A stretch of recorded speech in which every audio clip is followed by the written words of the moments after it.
Elle souriait. Pas un sourire fragile ou tremblant, non, un sourire lumineux, presque insolent. Le jour de notre divorce, alors que ma signature tremblait encore sur les papiers, elle rayonnait comme si elle venait de gagner quelque chose que je ne comprenais pas. Je me souviens avoir pensé que ce sourire me poursuivrait longtemps. Je ne savais pas à quel point j'avais raison. Ce jour-là, tout semblait irréel. La salle était trop blanche, trop silencieuse. Les mots de l'avocat glissaient sur moi sans laisser de traces. Mais elle portait une robe simple, élégante, et cette assurance nouvelle qui me donnait l'impression d'être devenu un étranger dans sa vie. Quand nos regards se sont croisés une dernière fois, elle n'a pas détourné les yeux. Elle a simplement incliné la tête, comme pour me dire adieu sans regret. Pendant des mois, j'ai essayé d'oublier cette image. J'ai reconstruit ma vie comme on colmate une maison après un incendie, vite, mal, avec la peur que tout s'écroule à nouveau. 3 ans ont passé. 3 années de silence, de souvenirs que je croyais enfouis, de nuits où son rire me revenait sans prévenir. Je pensais sincèrement que notre histoire était terminée, rangée dans une boîte fermée à clé. Puis il y a eu cette soirée. Une invitation inattendue, un lieu élégant, des visages que je connaissais à peine. Je n'y allais que par politesse, sans imaginer que le passé m'y attendait déjà. La musique était douce, les conversations feutrées, les lumières tamisées. Et soudain, l'air a changé. Je l'ai sentie avant même de la voir. Elle était là, encore plus éblouissante que dans mon souvenir. Mais cette fois, quelque chose était différent. Son sourire n'était plus le même. Quand elle m'a aperçu, son visage s'est figé l'espace d'une seconde. Une seconde minuscule, mais suffisante pour que tout bascule en moi. Ce n'était plus la femme triomphante du divorce. C'était quelqu'un que je ne reconnaissais pas encore.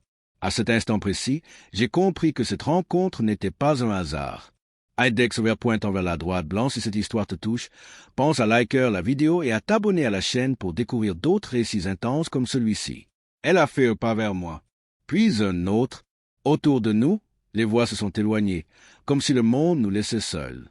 J'allais parler, quand son regard a glissé derrière moi et que son expression a soudain changé, laissant apparaître une émotion que je n'avais jamais vue chez elle auparavant.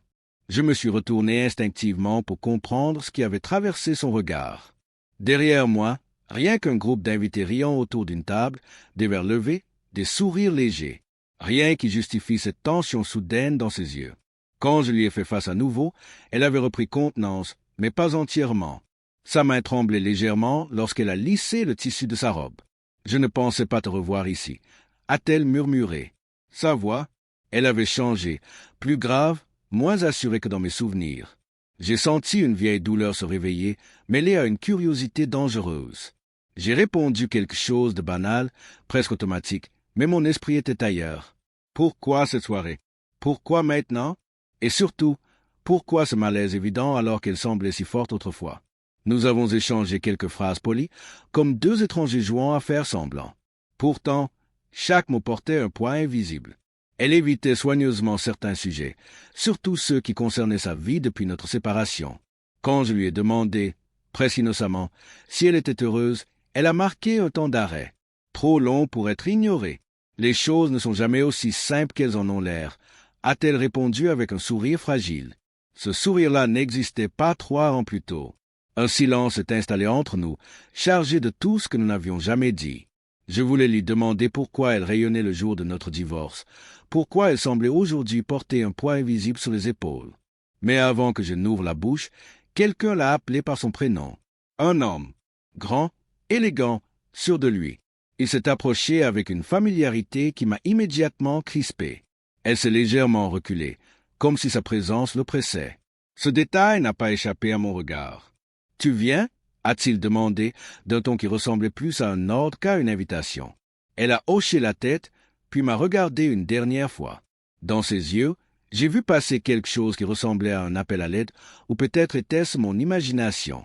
Elle s'est éloignée à son bras, laissant derrière elle le parfum familier et une multitude de questions. Je suis resté immobile, incapable de détourner le regard. Qui était cet homme? Et pourquoi avais-je l'étrange impression qu'elle n'était plus libre de ses choix? Quelques minutes plus tard, alors que je tentais de reprendre mes esprits, une serveuse s'est approchée de moi discrètement. Elle m'a tendu un petit papier plié en 2. « C'est pour vous. » Elle m'a demandé de vous le remettre. A-t-elle chuchoté? J'ai ouvert le billet.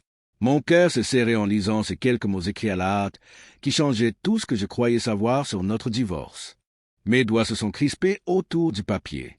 L'encre avait légèrement bavé, comme si elle avait écrit trop vite ou avec une main tremblante. Une seule phrase courte mais lourde de sens. Ce jour-là, je souriais parce que je n'avais pas le choix. Je suis resté figé. Le bruit de la soirée est revenu d'un coup, brutal, presque agressif. Les rires, la musique, les verres qui s'entrechoquaient, tout me semblait soudain déplacé. N'avais-je donc rien compris? Pendant toutes ces années, cette image d'elle, fière et victorieuse le jour de notre divorce, venait de se fissurer dangereusement. Je l'ai cherchée du regard dans la salle. Elle se tenait à l'autre bout, près d'une baie vitrée, l'homme toujours à ses côtés. Il parlait, elle écoutait, la tête légèrement inclinée, comme quelqu'un qui sait qu'il vaut mieux ne pas interrompre. À plusieurs reprises, elle a jeté un coup d'œil dans ma direction, furtif, presque coupable. Chaque regard était une question silencieuse. Je me suis servi un verre pour me donner une contenance, mais mes mains trahissaient mon agitation. Je n'avais pas le choix. Ces mots tournaient en boucle dans ma tête. Avait-elle été contrainte de partir, menacée, protégée de quelque chose que j'ignorais totalement?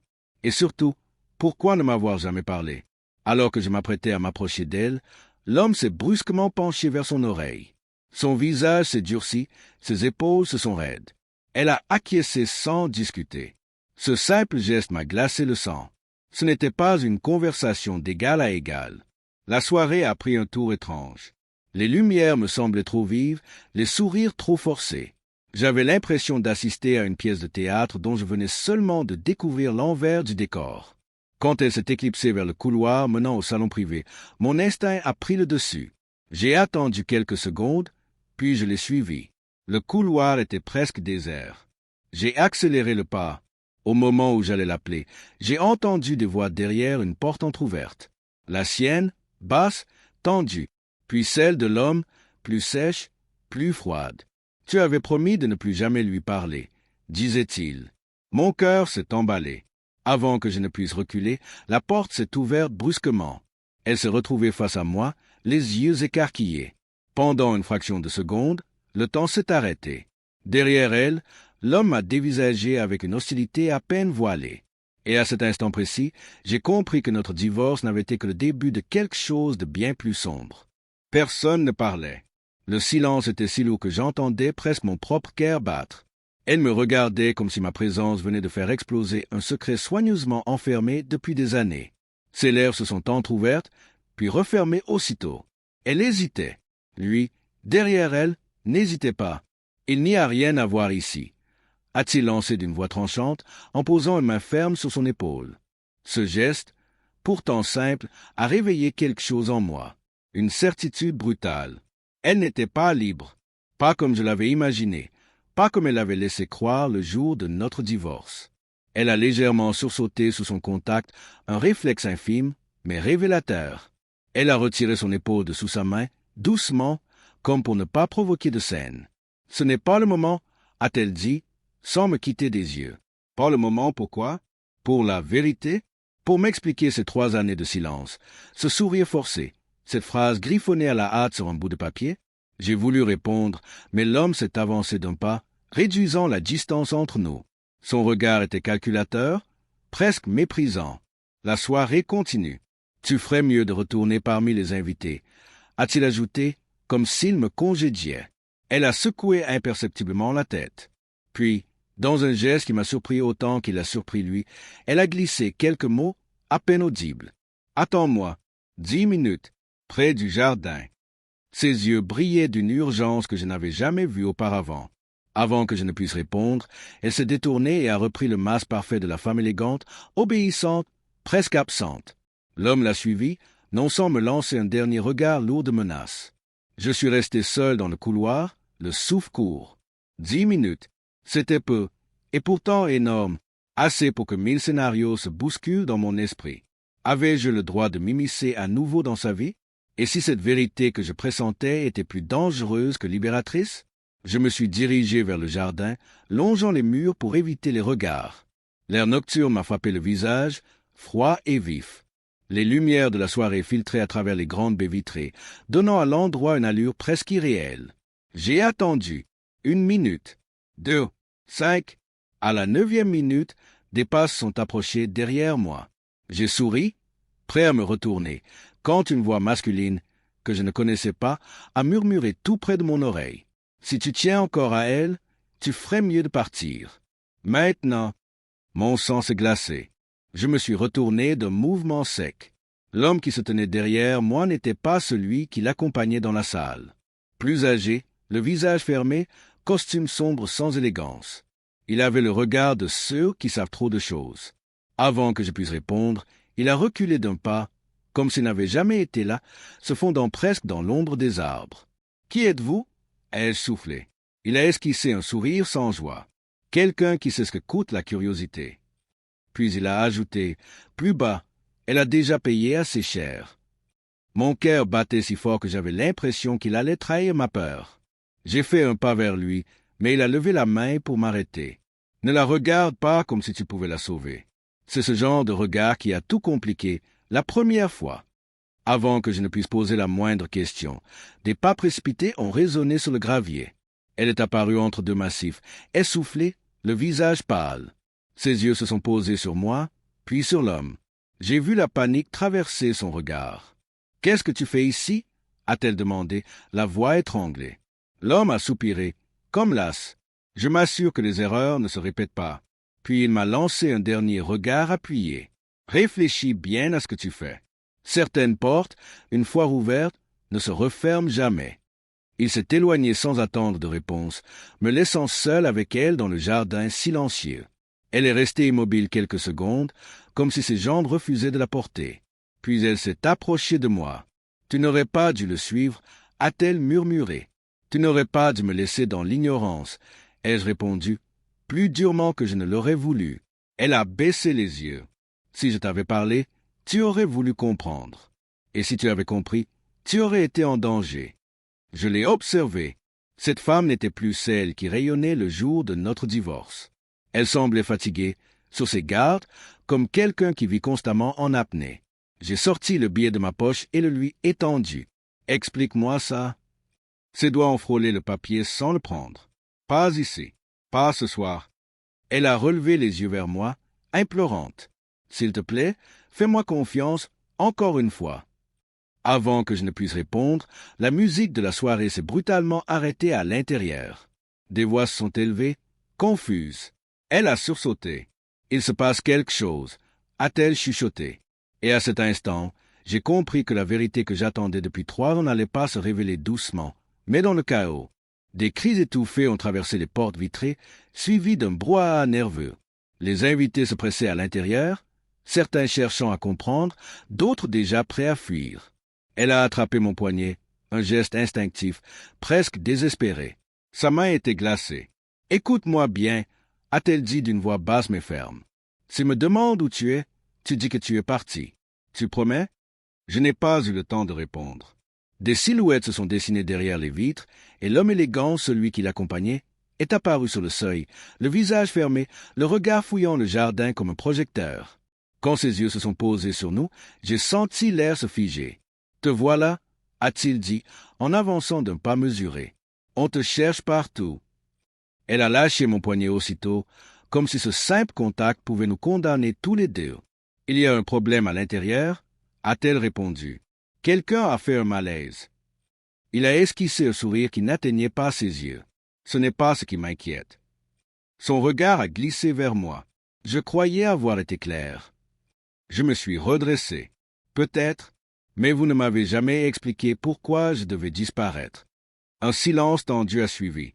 Elle a fermé les yeux un instant, comme si chaque seconde arrachait un peu plus de sa force. « Arrête » a-t-elle murmuré. « Je t'en supplie. » L'homme a soupiré. « Tu vois, même maintenant, elle essaie encore de te protéger. » Il s'est approché d'elle, trop près. « Rentre, tout de suite. » Elle n'a pas bougé.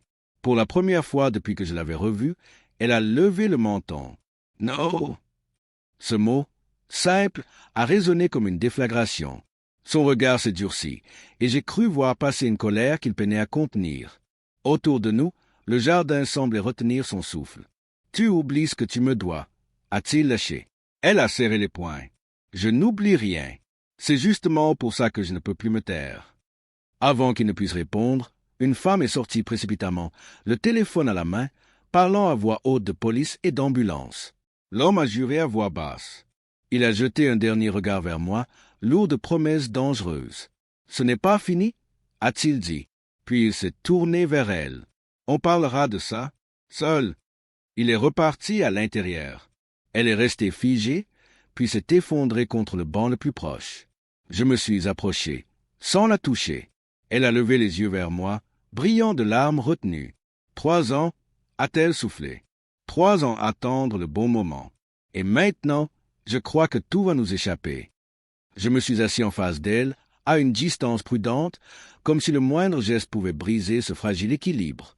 Les lumières du jardin projetaient des ombres tremblantes sur son visage. Elle respirait difficilement, comme après une longue course. Le bon moment pourquoi, ai-je demandé doucement. Elle a esquissé un rire nerveux, presque amer. Pour te dire la vérité, sans te détruire avec. Elle a passé une main sur son front, cherchant ses mots. Le jour de notre divorce, je n'étais pas libre de choisir. On m'a offert une sortie, à un prix que je n'ai compris que trop tard.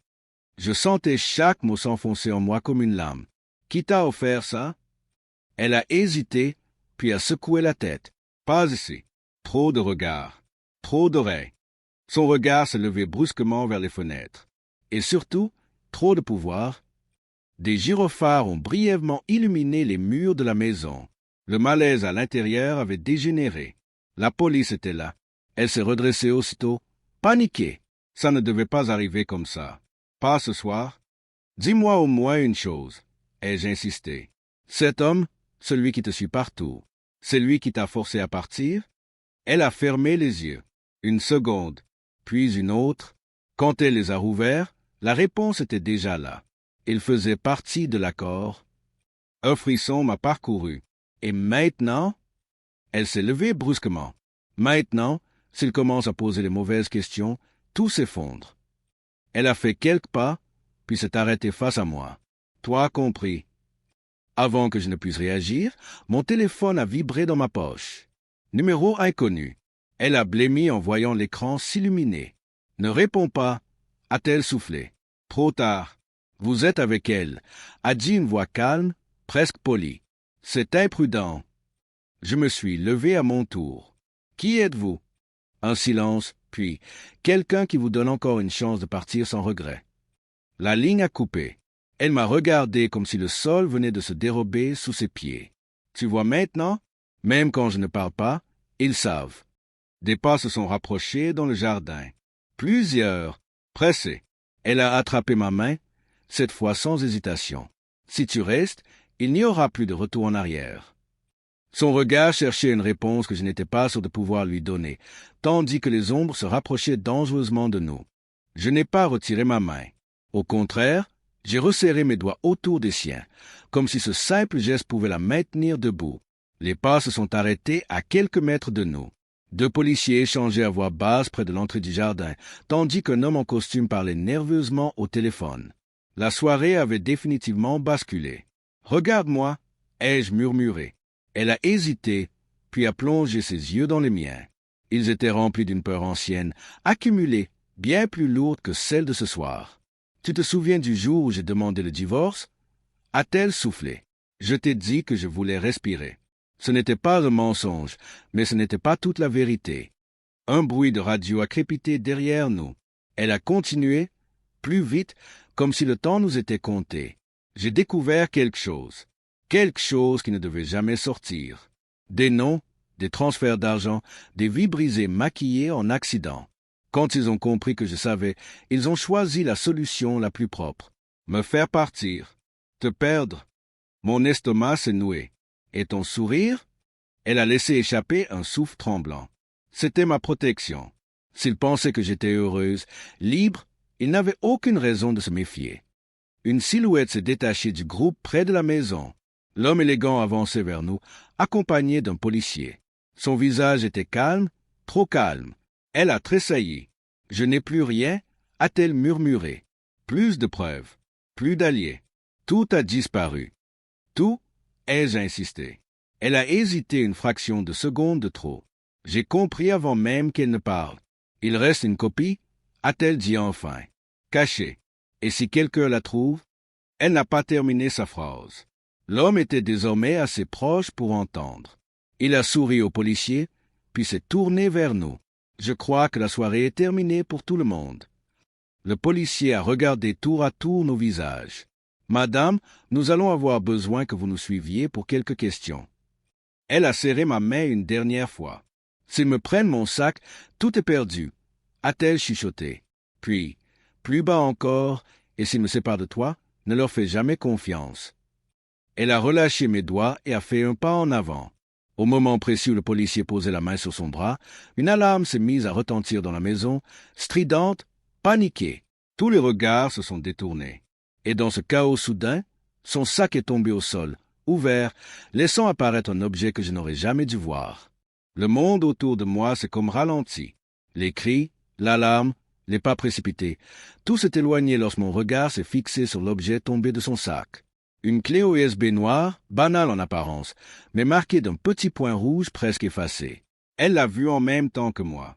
Son visage s'est vidé de toute couleur. « Ne la touche pas » a-t-elle murmuré. Trop tard. Un policier s'était déjà penché, intrigué. L'homme élégant a réagi instantanément. « C'est à moi » a-t-il dit d'un ton assuré, en s'avançant. Elle a dû la prendre par erreur. Je n'ai pas réfléchi. J'ai fait un pas en avant. Non, elle est à elle. Les regards se sont croisés. Le policier a hésité, la clé entre les doigts. L'homme a souri, mais ses yeux lançaient des éclairs. « Vous êtes certain de vouloir vous mêler de ça ?» Avant que la situation n'explose, elle a parlé. Sa voix tremblait, mais elle ne fuyait plus. Ces clés contiennent des documents qui expliquent pourquoi j'ai quitté mon mari et pourquoi certains ici préfèrent que je me taise. Un silence brutal est tombé. Même l'alarme semblait soudain lointaine. Le policier a reculé d'un pas, surpris. « Madame, c'est une accusation grave. »« Je sais, » a-t-elle répondu. Puis elle m'a regardé, et c'est pour ça que je n'ai jamais pu te le dire. L'homme élégant a éclaté d'un rire sec. Des histoires. Vous savez ce que ça vaut. Ce genre de clé? Rien, sans contexte. Il a tendu la main vers le policier. Donnez-la-moi, on réglera ça calmement. J'ai vu son autre main trembler légèrement. Pour la première fois, il n'était plus totalement maître de la situation. Les autres invités s'étaient rapprochés, attirés par l'attention. Trop de témoins, trop de regards. Le policier a rangé la clé dans une enveloppe. Nous allons vérifier tout cela. Le sourire de l'homme s'est figé. Elle a laissé échapper un souffle, comme si elle retenait sa respiration depuis des années. Puis son regard a glissé vers moi, chargé d'une émotion brutale. Quoi qu'il arrive maintenant, je suis désolé de t'avoir entraîné là-dedans.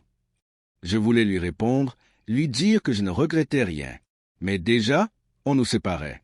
Le policier l'entraînait vers la maison, tandis qu'un autre me demandait de rester à l'écart. Elle se retournait une dernière fois, ses yeux accrochés aux miens. Ses lèvres ont formé 3 mots que je n'ai pas entendus, mais que j'ai compris. Au même instant, mon téléphone a vibré à nouveau dans ma poche. Même numéro inconnu. Un seul message s'affichait à l'écran. La copie n'est plus en sécurité. Mon souffle s'est coupé. Autour de moi, la police s'activait, les invités murmuraient, la soirée se désintégrait sous mes yeux, mais je ne voyais plus que ces mots sur mon écran. La copie n'est plus en sécurité. Il savait. Depuis combien de temps? Et surtout, laquelle des copies? Je me suis tourné vers la maison au moment précis où on l'emmenait dans une pièce à part. Nos regards se sont accrochés une dernière fois. Elle n'avait plus peur comme avant. Il y avait autre chose. Une détermination calme, presque résignée. Comme si elle avait enfin accepté que la vérité, une fois lancée, ne pouvait plus être arrêtée. On m'a demandé de quitter les lieux. Dehors, l'air était glacial. Les gyrophares coloraient la nuit de bleu et de rouge, donnant à tout un air irréel.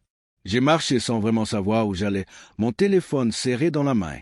Puis il a vibré à nouveau. Un nouveau message. Même numéro. Tu te souviens de la cave? La cave. Mon cœur s'est emballé. Un souvenir enfoui est remonté d'un coup. Notre ancienne maison. Les cartons jamais ouverts. Une trappe dissimulée derrière les étagères. Elle y descendait parfois seule, prétextant du rangement. Je n'avais jamais posé de questions. J'ai compris alors ce qu'elle n'avait jamais osé me dire. J'y suis allé sans réfléchir. Des heures plus tard, dans le silence poussiéreux de cette cave que je croyais connaître, j'ai trouvé ce qu'elle avait protégé pendant 3 ans.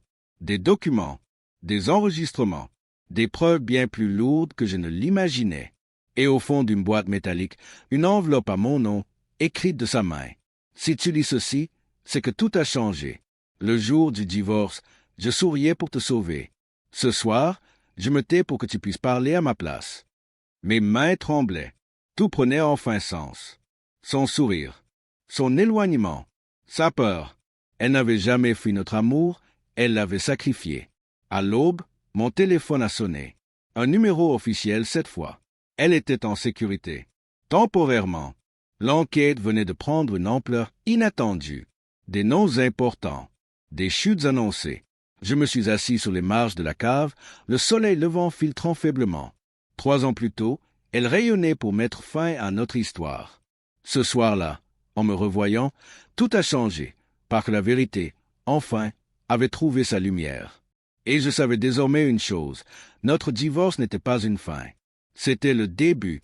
Je suis resté assis longtemps, l'enveloppe encore ouverte sur mes genoux, incapable de décider ce qui me faisait le plus peur. Ce que je venais de découvrir ou ce que je devais faire maintenant. La cave semblait plus étroite qu'autrefois, comme si les murs eux-mêmes se rapprochaient. Chaque bruit au-dessus de ma tête me faisait sursauter. Une voiture qui passait. Un pas sur le trottoir. L'impression persistante d'être observé.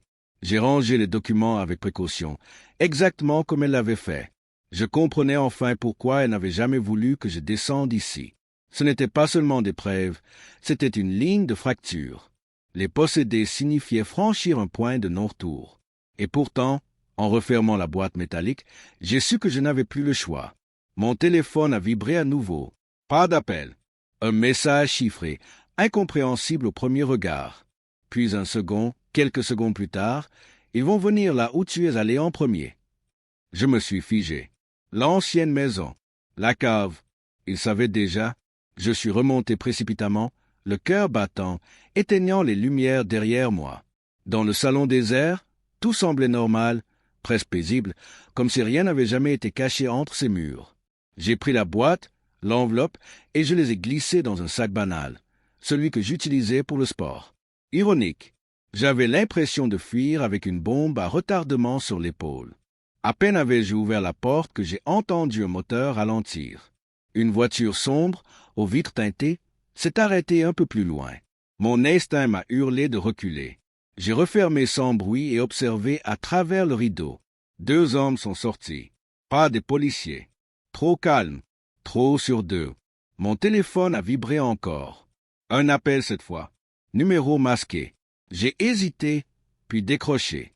Vous êtes en retard, a dit une voix que je reconnaissais à peine, la sienne. Fatigué, mais lucide. Où es-tu? Ai-je soufflé. Là où ils ne peuvent pas encore m'atteindre. Mais ça ne durera pas. Un coup discret a résonné contre la porte d'entrée. Pas violent. Calculé. Écoute-moi bien, a-t-elle poursuivi. Ce que tu as trouvé, ce n'est qu'une partie. Et si tu ouvres le dossier bleu, tu comprendras pourquoi ils ne me laisseront jamais sortir librement. Le coup contre la porte s'est répété, plus appuyé cette fois. J'ai regardé le sac à mes pieds, puis la porte, puis le dossier bleu qui dépassait légèrement de la boîte métallique. J'ai ouvert le dossier bleu avec des mains étonnamment calmes. À cet instant, la peur avait laissé place à quelque chose de plus fort, la clarté. Les pages racontaient tout. Des dates, des signatures, des voix enregistrées, des décisions prises dans l'ombre, des vies brisées en silence. Et son nom, à elle, revenait comme un fil rouge, non pas comme victime seulement, mais comme celle qui avait osé voir, comprendre, conserver la vérité quand tout le monde détournait le regard. Derrière la porte, les coups se sont arrêtés. Un silence trop lourd pour être rassurant. J'ai compris qu'ils attendaient, certains que je finirais par ouvrir. J'ai pensé à son sourire le jour du divorce, à la manière dont je l'avais interprété comme une trahison, alors qu'il était un adieu déguisé, un sacrifice. Elle avait accepté de perdre l'amour pour sauver la vérité, et peut-être pour me sauver moi. J'ai pris mon téléphone et envoyé un seul message. Les preuves, l'emplacement, les noms, puis un autre, à elle seulement. Je sais, et cette fois, je ne te laisserai plus porter ça seule. Quand les sirènes ont retenti au loin, j'ai fermé les yeux. La porte s'est ouverte brutalement quelques secondes plus tard, mais ils sont entrés trop tard. Les visages confiants se sont figés. Ce n'était plus eux qui contrôlaient le temps. La vérité avait enfin changé de camp. Des heures plus tard, au petit matin, je l'ai revue. Pas derrière une vitre, pas entourée d'hommes menaçants. Juste elle, debout sous une lumière pâle, fatiguée mais libre d'une liberté nouvelle, encore fragile. Elle m'a regardé comme on regarde quelqu'un qu'on retrouve après une longue nuit sans savoir s'il existe encore. « Tu n'aurais jamais dû revenir dans ma vie », a-t-elle murmuré. J'ai souri, pour la première fois sans amertume. « Tu n'es jamais vraiment parti. » Elle a fermé les yeux, laissant enfin tomber les masques, les stratégies, les sourires forcés. 3 ans plus tôt, elle rayonnait pour cacher la peur. Ce soir-là, elle ne brillait pas, elle respirait. Notre histoire ne redevenait pas simple, elle ne redevenait pas légère, mais elle redevenait vraie. Et parfois, la vérité ne répare pas tout, elle éclaire simplement le chemin pour avancer, ensemble, sans mensonge, sans fuite, sans peur.